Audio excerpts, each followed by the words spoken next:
And welcome back to the Opera Wire podcast. I'm Francisco Salazar, and today I'm really excited to be joined by Afton Markay once again. It's been a while since she's been on the podcast, and I'm really excited because we have two very special guests.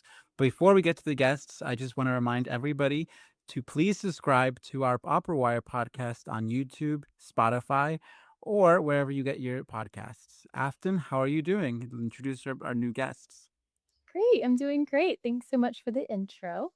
So, I am really excited to introduce our guests today, Dr. Rachel Copeland and Scott Skiba. How are you guys? I'm great. How are Good, you? thank you. Good, good. So, a little bit about them. Dr. Copeland is an associate professor of voice and the associate director of the School of Music at Penn State. She has performed with the Brussels Chamber Orchestra, San Diego Opera, Indianapolis Opera, North Carolina Opera, and many more. Her research focuses on how breast surgeries affect the muscles of respiration, upper body tension, and postural alignment. She is currently serving as a general manager at the Hawaii Performing Arts Festival, along with her husband, Scott Skiba, who is working as the assistant artistic director. Mr. Skiba is a freelance stage director and the general director of Opera Western Reserve, executive director of Cleveland Opera Theater, theater instructor and stage director for Washington National Opera Institute, and he has served as the director of opera studies at Baldwin Wallace Conservatory and the interim director at Opera at the University of Tennessee, Knoxville. His work has been recognized with awards from the National Opera Association and Opera America. And they are here today to talk to us about managing extremely busy schedules of working in opera and all of those engagements that I just mentioned and more, and how they balance marriage, relationship, and parenting. And they have one daughter, Ella, who is 12 years old. So, with all of that, I would like to start with a question about how you manage living in Pennsylvania and Ohio and having a relationship and a kiddo. I think it's a great question. And usually, when people find this out, they say, oh my gosh, that's so far. But in reality, for us, it's actually the closest that we've ever lived. Um, No and way. so, yeah, we've been apart numerous years. We're going on 17 years of marriage, and we've been 1,000 miles apart in North Carolina and Interlaken, Michigan. And so now we're actually close. I think we manage it because we inherently just trust each other. We love each other and we have great communication skills. Those things have to be paramount. But then obviously there's the logistics of the day to day. A lot of spreadsheets, a lot of schedules. A lot of Google Calendar sharing. Share calendars, yeah. Yeah, totally. Our daughter goes to school in Cleveland, where Scott is full time, and I try to get there as often as possible. I'm actually really lucky because some of my associate director responsibilities in academia allow me to do some of that work remotely. I'm thrilled. I have a great boss that understands that and lets me do some work remotely. So I'm able to be in town at the beginning of the week in Cleveland, and then I drive every week. Do you have Wow. Commuter. Um, yeah, that's like sort of the regular schedule, and then it just involves things like what activities does Ella have upcoming? What gigs do we have? Adjusting either of our regular schedules to make it work. If I'm out of town, then Rachel can flex, or vice versa. And we're fortunate that we both have great relationships with our parents, and everybody has a great relationship with each other. It's almost unheard of, but sometimes Rachel's folks are able to travel to Cleveland to be with Ella. Sometimes my folks are able to travel to Cleveland to be with Ella. So it really does help. But sometimes friends too. Sometimes no matter how much pre-planning you try, there's an activity that Ella might have that's right over top of a tech rehearsal that I can't get out of, and so friends sometimes can swoop in also and help save the day. So it's the thing. You know, It really, for the opera industry, a lot of times artists are always hesitant if they want to start families because all the traveling and it's very complicated even just to where you're going to school your child or anything. When you guys wanted to start a family, was that ever a thought, a hesitance? And was it something that you guys started thinking immediately about? Yes. Yeah, I think immediately when we found out that we were expecting, that was when we had the biggest distance. I was in Interlochen, Michigan, and Rachel was in Greenville, North Carolina. And so we immediately started making plans to adjust how life could be, how we could support, best support the child that we were going to bring into the world and also best support each other. So at the time that involved, I resigned from the position I was in at Interlochen and I became stay-at-home dad with Ella and started leading into freelancing. And then, there's been a lot of ebb and flow throughout, like different opportunities come up. So it's definitely something we discussed. And I think we decided a while ago that one child was probably about all that we could fairly, not, I mean, we'd love any children we were blessed with, but I think because of the traveling and the schedule, just that it seemed like we could make it work with one child. So kudos to colleagues and friends who have more than one and find a way to make it work. They're truly superhuman. Yeah. Wow. No, I can think of a couple of people who have like multiple. I'm like, oh my goodness, I mean, one sounds hectic. So, um, I We've been was really wondering a lot of. Oh, go ahead. I was just going to say, I think we've been very fortunate that all of our employment locations, freelancers, like freelance gigs, academic gigs, standing, you know, work at opera companies like the home opera company, they've all been so supportive, and we've been really lucky that they understand what it's like to have children and to want to bring children around as long as we're still getting the work done. Yeah, I used to joke around that Ella would be in so many opera rehearsals that pretty soon she would send me to get her a latte and then sort of stage everything and fix it all while I was gone. She'd give you notes afterwards. Storytelling's a little muddled here, Dad. You might want to clean up the flow. I was kind of going back to like you said, you have support. A lot of opera singers, young artists will do an au pair program. Usually it's at least the ones I know are going from the US to Europe. Have you ever considered or had like an au pair that is doing opera in the States? Am I allowed to say my mom? That doesn't really count. When we were working, we were both working for the Oberlin in Italy Arezzo Opera Festival every summer in Arezzo, Italy. My mom actually came 3 summers to assist with the responsibilities there abroad. So again, it takes the village. So we didn't have an au pair per se, but we definitely did have somebody who traveled with us to assist. Yeah, and then as Ella got a little older, we actually, because of friends in Arezzo, she would then do daycare with a friend of a friend. So we would drop her off in the morning, go to work, pick her up afterwards. Sometimes see her out and about in town. Yeah, but when she was younger though, yeah, when she wasn't with your mom, like she would be strapped on to one of us in the little baby carrier.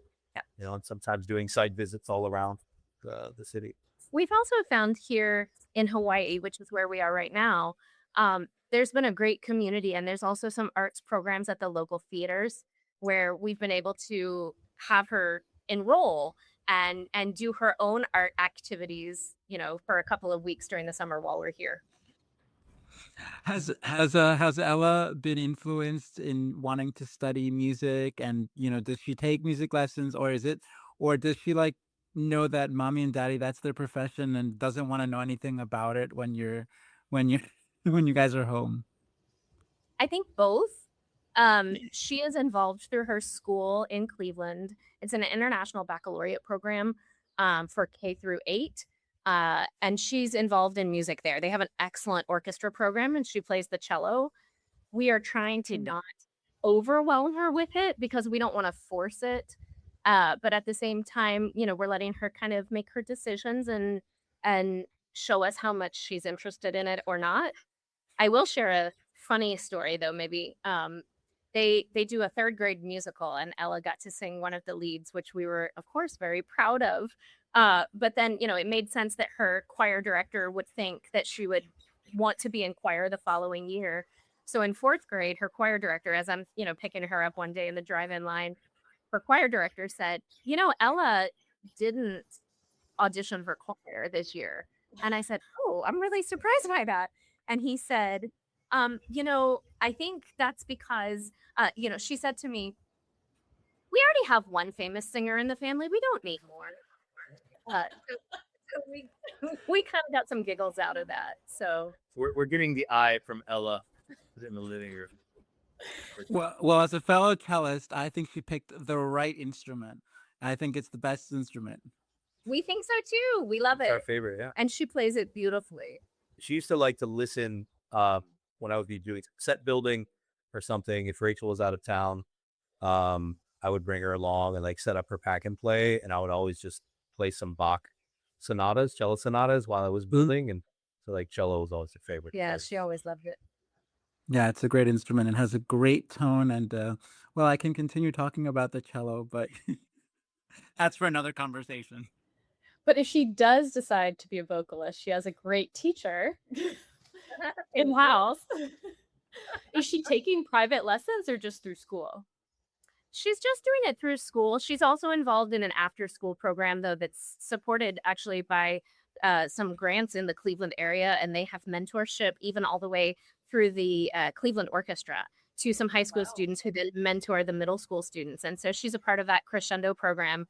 And I've got to shout out to how amazing and awesome it is. Yeah. That's awesome. If she was to take private lessons, how would you go about picking a teacher for her? I would want somebody to foster her love for music. For me, that would be the highest priority at this point in time. What are your thoughts? Yeah, I think private lessons in voice or private lessons in cello. In general. Yeah, I think somebody who's not mom or dad. I think that it's you can't be a prophet in your own land, and I think I've commiserated with fellow parents about that. Doesn't matter what the level of expertise is. It's always sort of like the kids know much more than their parents. So finding somebody who loved kids and would foster creativity, and we're not stage parents in any way. I mean, I've had Ella be in different productions. I think her earliest was the Suor Angelica, where she was the little child that got held up at the end. And up until most recently, she was in the production of Dido and Aeneas, and she was in Taking Up Serpents. And oftentimes that's been a help because if there's language or choreography, physical violence that's staged, anything like that on stage, it can be a challenge with working with children actors. But when you're the parent of the child actor, that sort of helps. But I think finding people that would foster the creativity and the love of storytelling and are making an appreciation for it. Yeah. So I'd love to know how you guys met and what that was. I think it's really interesting that the arts brings together relationships and how these artistic partnerships also are created. We see it throughout the world, and I always find it so fascinating that in the arts, it's probably one of the only professions where a lot of couples get to work together and where they're able to foster something unique. Yeah, we met during our doctorates at Indiana University. So thanks to IU for bringing us together. We've been able to perform together in many shows, but then also we also I've been able to work under Scott, like as the singer while he's been the stage director. So we've been really lucky. Yeah, we've been really lucky. At IU, we actually the first meeting of us was Scott was observing a voice lesson that I was taking. He was observing it for a pedagogy class, and yeah, we were kind of drawn to each other. Yeah. So, do you have anything to add on that one? I mean, she walked in. Oh, who is this? The person I want to be with. Yeah, so kind of. I know love at first sight is cliche, but that was definitely it for me. and getting to work together is rare, at least for us. I think one of my last professional singing engagements, 'cause I've been purely a stage director for about 20 years or so. But one of my last singing engagements was one of your first professionals. So we got to do Marcello and Musetta, and that was fun. Uh, the fiery passion was already there, and so that was a lot of fun. And then my very last singing engagement was shortly after we got married, and that was at Park, and so that was a nice To experience. Carmen. In Carmen, yeah. Yeah. Yeah. I was Escamillo and you were. I was Mercedes in that one. Okay. I couldn't remember if it was Mercedes or Yeah, yeah, Frasquita, like which of the voice switches there were. Yeah, so that always holds. It's one of my favorites, but it holds a special place in my heart for that. And then we've been fortunate in our summer employment. Uh, Rachel mentioned we used to work for Oberlin in Italy, and when I started there as a production manager, my longtime teacher Don May had founded that program, and so I had gone as a student, and then started as a production manager, production assistant type of level. And as I was kind of working my way up, the former executive director hired Rachel, and then I was appointed executive director. And I thought, wow, Rachel's awesome. So of course gonna keep this awesome person on board. So it's nice. Like it's never been a joint hire type of thing. Like I've never hired her or vice versa. And kind of a similar thing here with Hawaii Performing Arts Festival. We got hired under separate contracts, but she's awesome at her job and a great colleague. And so, And you are too. oh, thanks, babe. So it's nice to get to have a little bit of time to work together. We've not landed ever the holy grail of academic appointments where you're in the same city. The middle of Pennsylvania State College and Cleveland is about as close as we've ever been able to get, but we've been fortunate to have the summer work together. So we get 6 weeks at least per year to be together. That's great. Yeah, you get your shared calendars right there for the For sure. You're so synced for the 6 weeks of summer. Yeah. That's right. That's kind of, precious. Yeah. So for preparing for this, I reached out to a couple other like opera couples or parents, and tenor in California, Matthew Sink, was talking about how kids get sick a lot and how you still have to perform. Have you experienced the kid germs, and how do you deal with that? Yeah, the kid germs are a lot. Luckily, we've been pretty fortunate in the sense that it hasn't been ever anything that Ella has had like respiration, like anything with respiration that has affected me so much. We've been really lucky with that. I think COVID was probably a really challenging time for everybody. But I early on, we would shift where the priorities were. We were actually, just talking that I had to leave for a rehearsal once when Ella got sick, and Scott was like, "Yep, I've got it. I'm taking 100% of the load right now to handle things, and you go take care." And we really learned to compartmentalize, and vice versa has worked. And so when she has been sick, that's kind of how we've handled it, and we've been really fortunate. Mm-hmm. Yeah, in some ways, I know that some colleagues have said like being around the little kids, it's like it exposes them to all the germs, so it's almost like they get this super immunity happening. Force field. Yeah, right. Yeah. But I have noticed, a good number of colleagues, like they'll come in and their little one has a cold, and a couple days later, you notice that they're masked up or things like that. But I think as a director, I probably get sick less than I ever did as a singer. I don't know if that's just psychosomatic or just like happenstance or coincidence. But yeah, that hasn't the health. We've been fortunate that Been blessed with she good health. hasn't had too many health issues, but it definitely is a thing. I think that too around like students, like your little kid goes to school, then they're around everybody, then Right.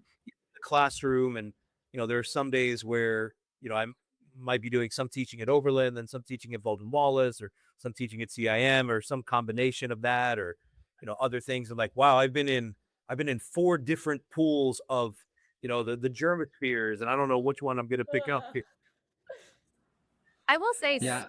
is not totally related to germs per se. I will say that there has been an interesting, from the perspective of the parents, an interesting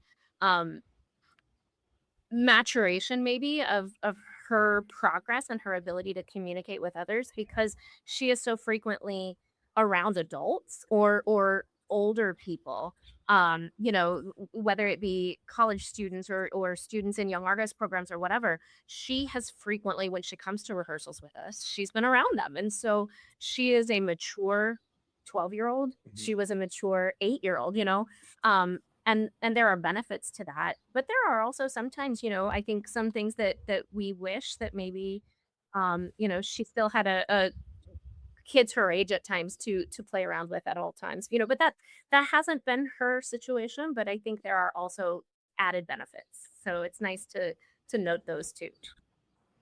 Yeah, I can imagine that, sometimes being around so many adults, especially when you're in the theater or whatnot, it does change the perspective of a child, but it also kind of gives you like the child wanting to be around peak kids their age as well. Um, does Ella have a favorite opera, or is there an opera that she actually would enjoy going to? Barbiere Yeah, that's her is, favorite, I think, her favorite. especially that buonasera, buonasera, that spot. What's your favorite opera? She loves. Barbersville. Yeah. And I think, I mean, it's almost possible for us to say that she probably has been to more operas. I mean, guaranteed she's been to more operas than I had ever been to at 12 years old. But Yeah. I mean, I think there was one season where we were doing Figaro at Penn State, you were doing Figaro at Bolden Wallace, and maybe I was doing one professionally, and she was like, "Mom, do I have to go again? This is my 3rd one this season," or something.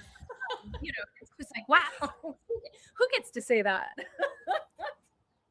Well, I mean, I'll say it this way, I review operas and whatnot, and I'm like, well, I think I've seen 2 Bohèmes this season. I'm not doing a 3rd or a 4th, so it will have to depend. So Yeah. Yeah. I And understand. there are some times where, as she gets a little, as she's gotten older, she's like just hitting the cusp of the age where, she can be at home by herself. And so sometimes they'll say, "Hey, do you want to come along with me to rehearsal?" And she'll ask what it is. And so if it's something that she's seen a lot or something, there, then sometimes she'll say, "No, I want to be surprised. I'll come to the opening." So she has like the best ticket all the time, sounds like. She can see behind the scenes, she can see the premiere. Right. Amazing. Like, she loves getting dressed up for opening night. Mhm. That's always I love getting dressed up too. I think most people really do like getting dressed up. I had a question about your working relationship. Scott, when you have directed Rachel, and Rachel when you've been directed by Scott, what is that like, and how does the relationship change in the rehearsal room? I think that's an interesting question. I think that personally and professionally, we keep very separate. So at places where people don't know us, they don't know that we're married, because Rachel was already working professionally before we were married, so she kept her last name, Copeland. And so if you didn't know us, you would have no idea that we were together in any way, like, identifiable by last name. And Sorry, oftentimes it'll Alvin, to you. no, oh my God, no. Oh no. It's good. Who are you? So I think that carries over into, when we've been in rehearsal together. So I don't think anyone would necessarily know that there is any different relationship between us than any other colleague. As a director, I like to be kind and have fun and be imaginative. I'm usually very relaxed, and most people, when we'll work together the first time, they'll say some version of like, "Oh my gosh, you're like the most chill director I've ever worked with." So I think I'm pretty calm anyway. So I think that I'm probably more calm as a director than I am as a husband. You know, like probably less frustrating. I should probably not comment on that, right? No, I think that's totally right though. We compartmentalize. And so, when we're at work, we're doing a professional job and that's what it is. And I think, that's kind of the way that it's always been for us too. And I think, especially with the long distance, it's been a benefit that we know what each other does for a living because let's say we call each other on a break, when we're on a 15 or something. Um, and even if we're in the middle of a deep conversation about something really important or time sensitive, if we say, "Oh, I'm hearing, 2-minute call, I got to go back." It's not, "Well, hold on, we need to finish this. We need to talk through this. We need to solve it." It's, "I understand, Kate. Bye. Love you." And we're able to say, "Okay, now let's shift back to professional and shift back to personal or something." Yeah, that mutual understanding of like what you're doing, and you don't have to explain that every time. Like, no, I have to get back. Like that's Right. That's a good Totally. good dynamic. Mm-hmm. So, talking about that working relationship, is there a project that you guys are interested in doing together at some point, or is there something that's on your wish list that you guys haven't realized yet? I don't know. I think I tend to think more about getting time to spend together, if that makes sense. And in terms of projects, I know that gigs that I accept or things that I try to prioritize, I'll always try to prioritize somewhere I know that Rachel wants to go. You know, if there's ever a gig that comes up in a place where a part of the world that I know she loves, or somewhere where I know she would like to visit, then I'll do everything I can to like make it possible to take that gig or like put myself in a position to be, in the running for that gig. So I think in terms like that, like if for like I know Rachel wants to go to Alaska. So I think if somebody wanted to mount an opera production in Alaska, whether that be like a standard, in a theater proscenium or in some alt venue or site specific on a glacier, I would try to find a way to make that happen so that Rachel could come along. So I think those are the type of things that I look for. But it would always be fun to collaborate, on a lot of things. I mean, Rachel's a very smart musician and a great singer. But I love working with smart musicians and great singers on new repertoire because then you can really get to the acting and the communication. So I don't know, maybe something new would come up, something new, kind of very challenging where, all the assets you bring to the table as an artist would be fun to work with. But yeah, what about you? Thank you. That's really sweet. Thanks. I was gonna say, I mean, this is going back 20 years in history.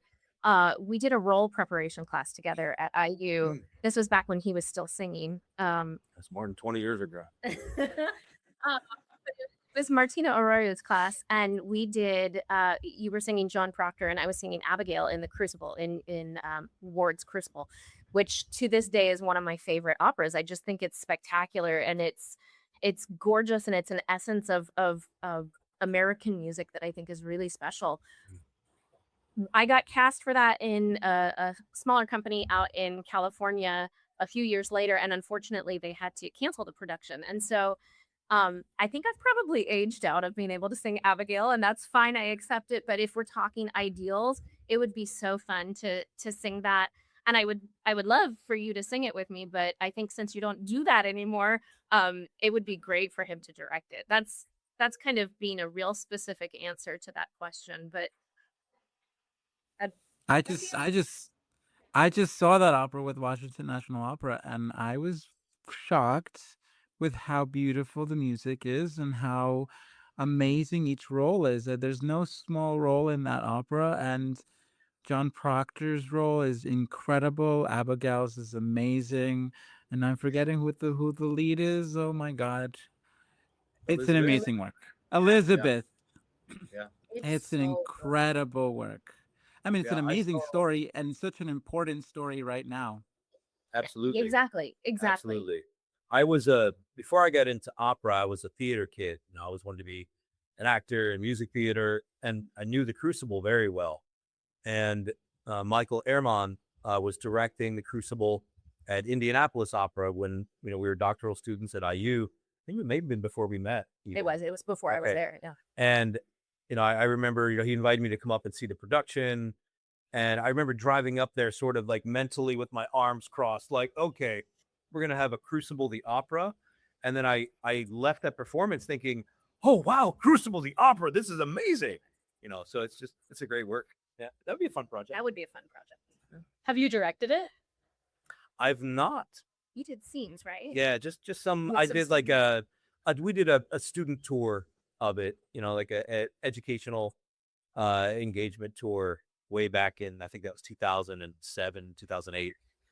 But yeah, so could be fun to visit that one. It's definitely timely.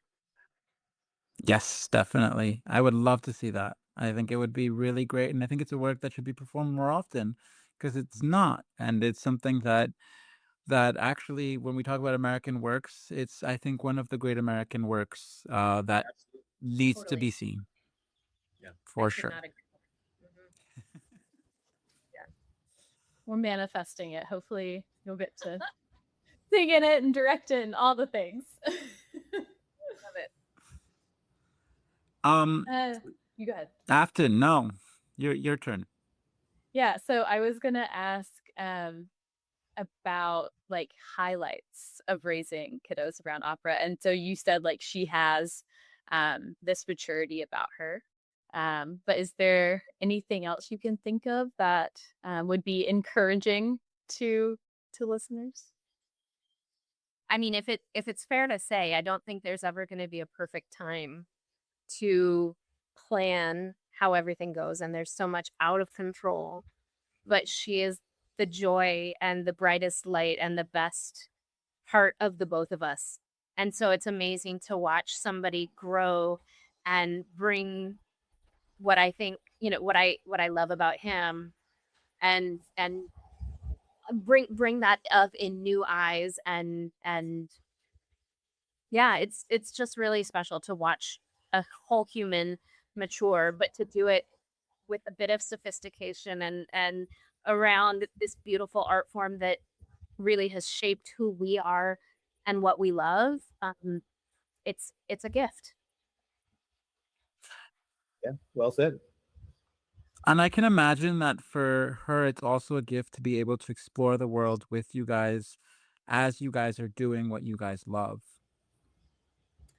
Yeah, it's interesting. I remember when she was really young, like still in a carrier or whatever, I think there's different philosophies, and it's everybody makes their own choice and it's right for them. But what we chose to do was incorporate her into what we do rather than stop what we're doing to make organized plans or whatever. So she was never the kid that needed to be in her own bed at 5 p.m. or 7 p.m. or 9 p.m. or whatever. We had her adapt to what we were doing. And I remember, like after a show one night, she had been asleep. She slept through maybe most of the show, but then we went, in the carrier. Then she decided to kind of wake up, but we wanted to go and celebrate. And so, she would come out with us, and then she would go back to sleep or something. And that's really non-conventional, and that's not standard, but it's been a life that has worked for us and for her and has made her very adaptable, I think. Yeah, and it may have been, partly influenced at the time we were working in Europe every summer, and kids are part of all the things.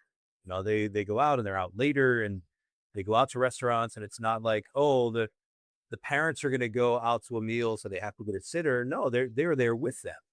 And it may even be one of the same incidents you're thinking of. It was after La Rondine, and I had Ella in the carrier, and the only seating, we went out with the cast and the conductor, some cast members, and we were having a dinner as you do after rehearsal, and like somebody said, "Is that a baby in a bar?" And I was like, "Yeah, is she bothering you?" And so I think it's just kind of that's been normalized. Yeah.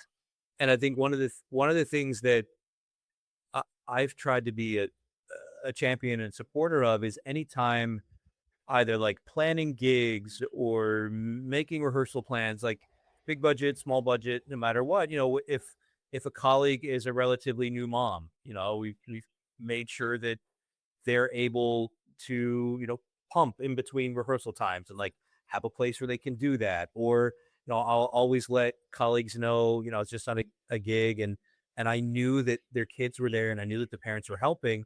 I said, hey, they're welcome anytime. They can come in and watch and be here. Or I've had other, colleagues reach out where, I've hired them and they said, well, I'm expecting. So at the time of the show, you'll be able to tell. And is that okay? And I'm like, of course it's okay, and this person, this was a female who was married to a male. And I said, if your husband were the one contracted and they said, hey, you're pregnant, I wouldn't take the gig away from him. So we'll find a way to make it work. If you're comfortable with it, if you want to obscure it, we'll obscure it. If you want to make it part of it, we'll make it part of it, And so I think that being a parent, whatever you're connected to, whatever affects your lives, that's usually what we're passionate about and what we get into and what we support.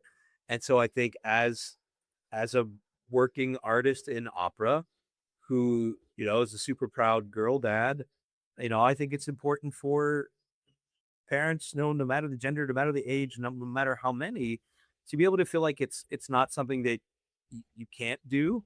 It takes a lot of work, and you have to have a support system of some type. And at the very high level, that might be, you've got your nanny or your au pair traveling with you. At any end, it might be you have parents or a parent who is able to, or a friend, or, if you're a director. And, it was also convenient. I got a great child actor and somebody who I needed on stage. I keep eyes on her, so that I think in anything like that, that's been sort of a highlight, is to try and make it possible where it's not like it needs to be preclusive at the outset that if you want a career in this, you absolutely can't have children. I think the career is evolving, and what that means to have a career in opera is changing, and it's more diversified, and usually means a little bit of this and a little bit of that. But I think that having a family and having children can be part of it. You just have to be willing to. You have to have a partner who understands. I'd say if you're having trouble in your relationship and you don't yet have kids, maybe not have kids. But if you're in a relationship and it's been years and you can do the long distance and you know how to communicate, and if you can deal with that, then maybe give it a try. It certainly doesn't make it easier. You know, But that's really refreshing to hear. It's really refreshing to hear you talk about like making those accommodations that are just, I mean, to me, just seem very like, of course you can take time to pump or answer the nanny or whatever. But I know singers have had trouble with that, or like hide their pregnancies throughout, and because they don't want to lose the contract or whatnot. And so I think that it is becoming more normalized and accepted, and those accommodations can be made is so important. So thank you for doing that. I hope it becomes more normalized. I mean, it's also important, like postpartum, because your body changes, and your voice is changing. You're having a new relationship with it. I remember with a colleague, that sometimes people will communicate ahead of time and just say, hey, I recently had a child, body's not the same. And I was like, great, it was for a Romeo and Juliet. And I do this anyway with something like that, where I'll say, okay, the first rehearsal that we have, there are so many ways we could do the bedroom scene, but what side do you like to sit on? Do you like to sit on your left hip or your right hip? How could your bodies work together, so that I know like what is possible with how you two humans can exist on stage in ways that are comfortable. Let's sort that out. Additionally, like as you're rediscovering your instrument, or okay, you had something related to that. You're singing me, so it's going to go beyond. Do you like a left hip or a right hip? And that's going to change how we put the chaise in Act 4. But what else might we need to do to make it possible? So I think it's not just people who have had children, but just Aesthetics, humans. Just like Yeah. the same, the same attention you would give to. I've had a recent injury. I have a knee problem. I have a back challenge. Whatever it might be. I think it does that, and it also gets like a future generation of people interested in opera, an opera part of their lives. Yeah. And I think if opera is this thing that, oh my God, you can't have kids near it, and oh my God, it has to be this, and oh my God, I It's can't. so long, they're never gonna sit through it. And then, I think it's refreshing to have kids. If the worst thing that happens, you have to turn around and say, shh, cool. Well, great. Well, we need these people who you're shushing. So, have them here. It's important to get rid of all the stigmas that have been heralded around opera for so many years. And I do want to Yeah. thank you, Scott, for that answer as well. I think it's really important that people hear that and that they feel comfortable in the rehearsal room, particularly after having met child or while they're pregnant. And I think it's also really great to also normalize that kids can stay up till 12 a.m. in the morning without having permanent bedtimes, because we all live crazy lives, and it's always very difficult to manage certain things, and having sometimes scheduling is not always going to work for everyone. So I think that's really I'll take that as a parenting tip if I ever have children. Don't make it a regular thing because you'll pay for that. Yeah.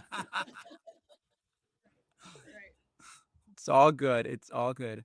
Well, I guess the one final question that I do have, and it's about if you have anything else you'd like to add about navigating family relationships while working in opera. I think communication. I mean, that has to be the strongest. And if communication is there, you can handle anything. Uh, I know we've kind of already touched on that, but I can't impress it enough. Because there are times when you're traveling and there's not good communication, or you're on different time zones, and so that's really complex and really challenging. Um, but being open, honest about what it is, and communicating that clearly and succinctly, and maintaining the respect that you have for your partner and the love that you have for them, I think you can navigate anything. Maybe that's a little idealistic, but for us that has been our kernel of the basis of how we've managed 20 years. Yeah. Yeah. I think it's well said. I think the most challenging time as a parent is when the children are too young to communicate verbally on the phone. So when I would be away from Ella before we could talk, that was always hard because I felt like I couldn't connect with her in a way that was meaningful. But as she got a little older and we could communicate and have conversations, that was helpful. So I think, be prepared for that. And I always, as an opera director and singer and people who work with professional voice users, one thing I said, like, everybody tells you all this great advice about being parents. And one thing that nobody told me that I always pass along is I say, be prepared to hear their voice for the first time. Like when you actually hear their voice, like whether it's a laugh, it's a cry, it's a sound, it's like, nobody prepared me for that sort of like sonic aural impact of like, oh, that's what you sound like as a human. So I think that was just like a little, sappy dad advice. But I think the most challenging time being a parent was before she could communicate. The most challenging thing just in our marriage and our relationship, I think, is that, how when you're traveling or when you're alone, you get into your own routine. And then you come back together, and then all of a sudden it's like, who is this other being in my space disrupting my routine? And you're getting back together fights. And then you make it through that and everything is great and you get used to it. And then you realize you're about to separate and go your own way for however long it might be. And then you start to have oh, I'm going to leave fights. And then you arrive and it's like, okay, we're talking. And then you have I can't communicate with you just on the phone fights, and so it's always that sort of ebb and flow of like, we're not having an argument about anything other than the situation of being together, about to separate, trying to figure out how to communicate when we're apart. Yeah. And it's sort of like, so to be prepared for that for people, and then be prepared to magnify that with your children. It's more challenging. Yeah, we laugh about it now sometimes when we notice that moment on the phone or something after we've been apart or whatever, and we just say, okay, you know what, it's that we're on the phone, I love you, bye. Yeah, it's because on the phone, this would not even be a fight right now. It's tone of voice, or like, there's a little bit of a millisecond of a delay, and I'll read the subtext into something that doesn't exist. So That's amazing. Thank you so much for being with us today. Afton, it's been a Thanks for pleasure to sharing. Afton, it's been a pleasure co-hosting again with you. And Thanks for having me. guys, look out for Rachel Copeland and Scott Skiba's work. They're special people. And thank you very much for having us. Thank you very much for being with us today. And for all those, check out operawire.com. And don't forget to subscribe to the Opera Wire podcast. Thank you guys so much. And see you at the opera. thank you. Thank you.